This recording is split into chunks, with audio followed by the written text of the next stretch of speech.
साथियों नमस्कार। जो हरियाणा प्रदेश के अंदर सरसों के हमारे किसान भाई थे जिन्होंने सरसों की फसल उगाई थी और वो कहीं ना कहीं सरसों की फसल को बेचकर अपने सपनों को पूरा करने की उम्मीद लगाए बैठे थे, उनकी उम्मीद को एक बहुत बड़ा झटका लगा है। हरियाणा सरकार ने सरसों की खरीद का दिन 28 मार्च मुकर्रर करा है और उसके साथ ही 1 अप्रैल को गेहूं की खरीद को भी चालू कर दिया है। तो ऐसे में हरियाणा प्रदेश के अंदर बहुत सारी कई ऐसी छोटी मंडियां हैं, ऐसे छोटे परचेज सेंटर हैं जहां पर सरसों की भी खरीद होती है और वहीं पर गेहूं की खरीद होती है। तो मात्र 3 दिन में कैसे किसान अपनी मंडी में उसको बेच पाएंगे?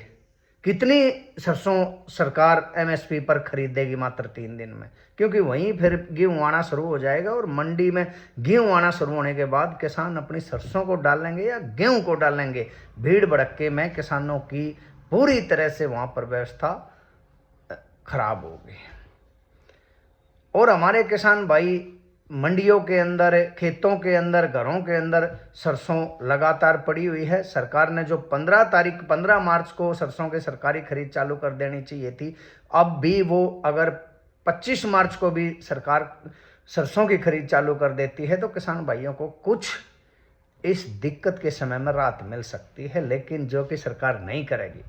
इससे भी दुख की बात हमारे किसान भाइयों के सामने ये खड़ी है कि जो हरियाणा प्रदेश के अंदर अलग अलग किसान यूनियन बनी हुई हैं, आए दिन आप अपनी पंचायतें रख रही हैं, इवेंट कर रही हैं, उन सभी किसान यूनियनों ने भी इस गंभीर मसले के ऊपर अब तक कोई स्टेप नहीं उठाया। कोई प्रदर्शन, धरना, रोड जाम, किसी तरह का कोई भी आवाज़ नहीं उठाई है, जिससे कि किसान भगवान भरोसे इस दुख की घड़ी में दिखाई दे रहे हैं।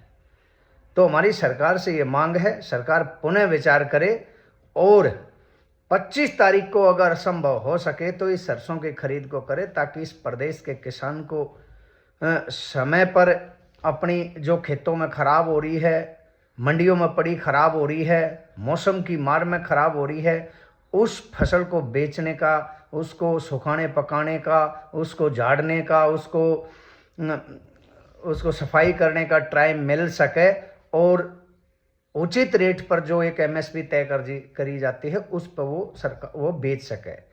लेकिन सरकार की मंशा है कि इस तरह की व्यवस्था जो आप भाइयों समझ सकते हो, यही वो व्यवस्था है कि कैसे सरकार एक तरफ से एमएसपी का वादा करती है, दूसरी तरफ एमएसपी देने से भाग रही है। इन चीज़ों को आपने समझना होगा।